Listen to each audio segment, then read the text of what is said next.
Ассалаумағалейкум достар, сендермен бүгін мен Нұрачек. Бұл видеода мен өзім қалай преу жасайтынымды көрсететін боламын. Кеттік. Ол үшін сіздерге осындай екі приложение керек. Біреуі Pixel Lab, біреуі Ibis Paint. Бірінші Pixel Lab'тан бастаймыз.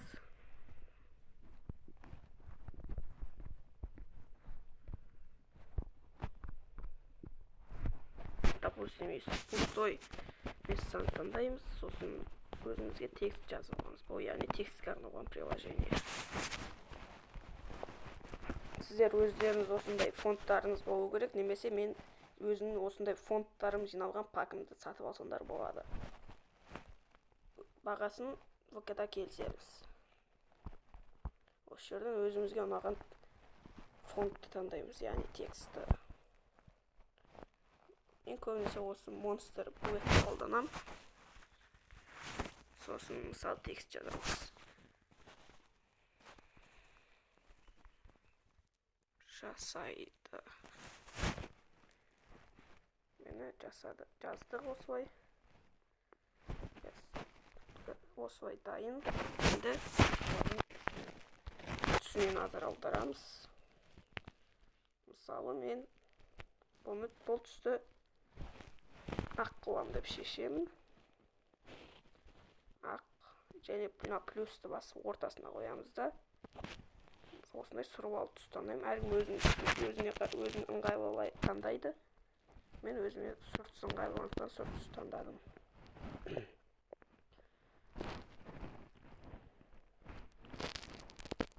Енді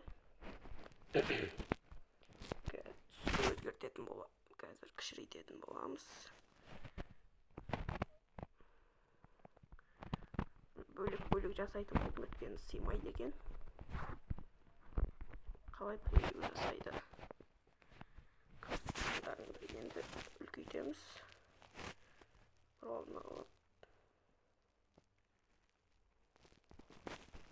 Және одан бөлек мына жақтан строкеден былай қоямыз. Және көлеңкені өз қалауларыңызға қарай қоясыздар. Маған көлеңкемен болған ыңғайлы. Сохранить етеміз. Сохранить етілді. Енді превью жасайды дегенге жасаймыз. Және бұны тоже сохранить ететін боламыз. Бірінші этаптан өттік, енді келесі этапқа кеттік. Бұл жолы біз Ibis Paint'қа кіретін боламыз. Қазір кіреміз. Және мына размерді дұрыстап жазуды ұмытпаңыздар. Маған дайын превью жасауға кіре салған оңай болғандықтан мен осыған кіре салдым. Қазір бұны біз кішірейтеміз. Яғни осы превьюді қайта жасайды. Пока что кішірейтіп қоя тұрамыз.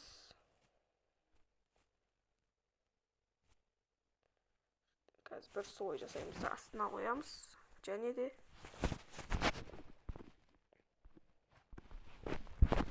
өзіміздің пагымызға кіретін боламыз. Өздерінде сендерде пак болмаса, мен пагымды сатып алсаңдар болады. Бағасын жаңағыдай айтқандай келісеміз. Осы пактың ішінде бәрі бар. Если что, осы телефон ұстап тұрған суретті таңдаймыз. Кішірейтіп осыны жайлап жөндейтін боламыз.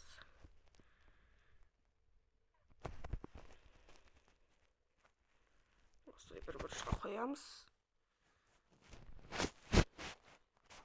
Және мына мынаны өлшеп тұрамыз. Палочкамен бір басамыз да, сосын обратно қайтарып, ыңғайластырып қоятын боламыз.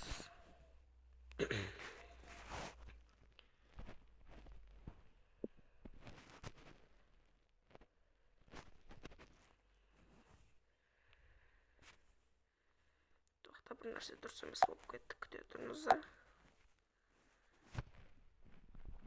Слойды көшіріп алмай тұрып былай істейміз де, былайдан алып бір бұрышқа қоя тұрайық.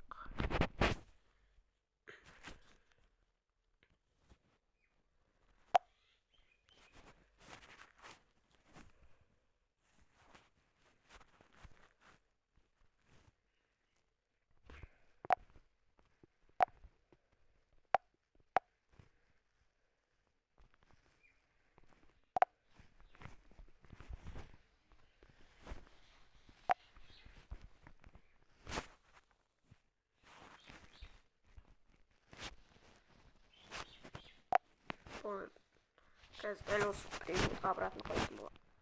Міне қойдық. Енді кезекте біз фонды таңдайтын боламыз. Сіздердің өздеріңіз пактарыңызды таңдайсыздар. Мен өзімнің пакым бар. Немесе менен пак сатып алыңыздар. Так, фон. Бұл жерде маған осы контейнерлер тұрған фон ұнады, сол үшін осыны қоямын.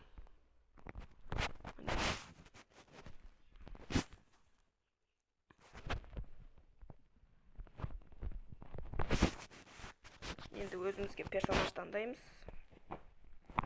Мен өзім дайын персонажым бар. Немесе өздеріңіз ойыннан бір скинді қырқып алсаңыздар болады. Мен бұл жерде мына персонаж таңдаймын.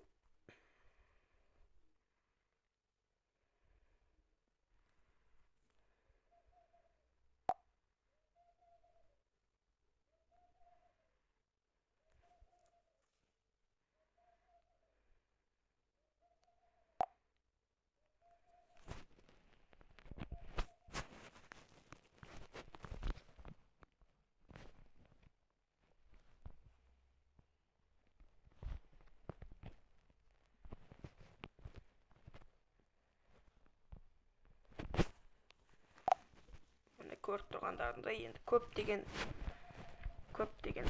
кремпус стиліндегі нелер превьюларда үнемі бастар үлкен болады, сол үшін соны қайталайтын боламыз. Басын үлкейтеміз кішкене және қырқып аламыз.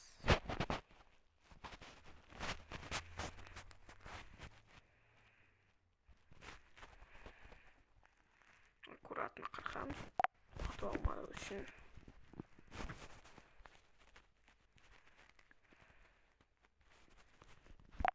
Қателік кетіп қалып жатыр. Оны кері қайтарып жөндейміз. Осылай болады. Енді бұны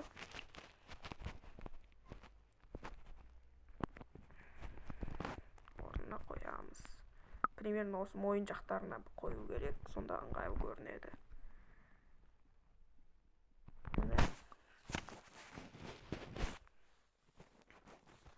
Енді соңғы кезең бұл әртүрлі заттармен жөндеу. Логотип қою деген сияқты біз көрсетіп кететін боламын. Егер қарапайым превью жасауға 10-15 минут кетеді, бірақ мен сендерге тез жасауды көрсетіп жатырмын.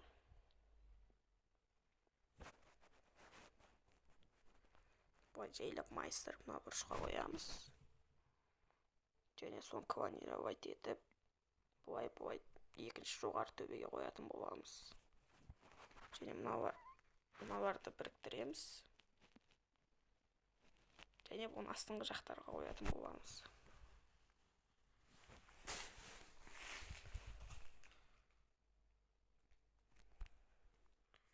Және бір қателік пайда болды. Бұны бұлай өшіріп тастаймыз. Қателік үнемі превью кездерінде болып тұрады.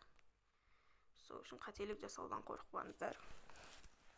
Міне ендігі кезекте бұл жаққа текст қою керек. Текст міне. Қалай превью жасайды деп осы жерлерден қоямыз. Өздеріңіз қалаған жерлеріңізден қойсаңыздар болады.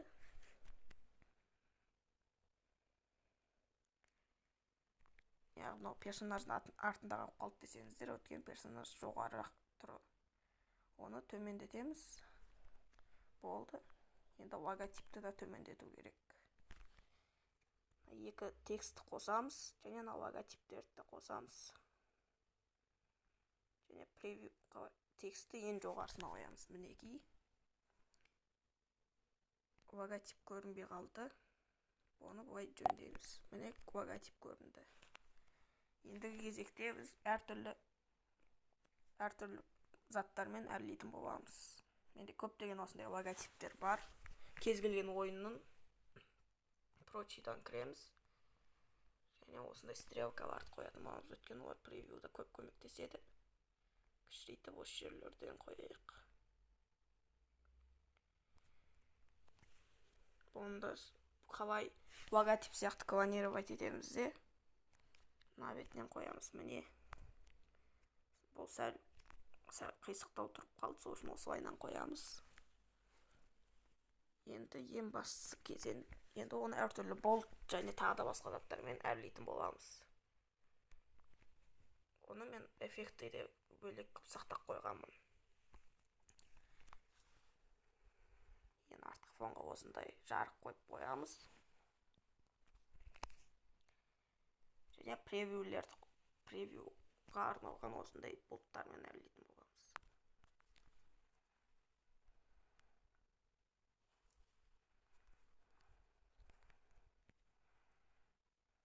Персонаж тұрған суойды таңдап, артына өзіңіз қалағандай бояп қойсаңыздар болады.